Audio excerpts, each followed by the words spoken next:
जी मेरा नाम अकबूल अहमद है जी। मैं चूह च रह रहा। मेरे पहले भी डायलिसिस कराया, लाइन पाई है, डायलिसिस होए थे। 15,000 रुपया मेरा लग्या सीगा। 15,000 तुसीं मदद की थी, वो तुसीं मेहरबानी है। तो मैं आराम आ गया। हूँ फिर मैनू डायलिसिस बहुत सख्त जरूरत हैगी है, तो वो तुहाड़ी मेहरबानी है, तुसीं मैनू डायलिसिस करवा दो। मैं भाईवाल चला गया था। उस तो बाद मैं दोबारा मेरी तबीयत खराब हुई, मैंने डायलिसिस की सख्त जरूरत हैगी है।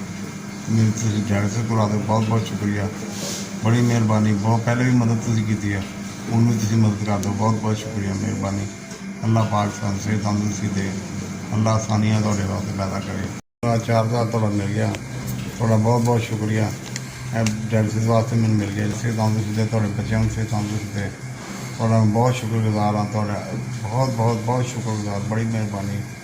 और SBS का बहुत बहुत शुक्रगुजार हूँ, उन्होंने मेरी मदद फरमाई।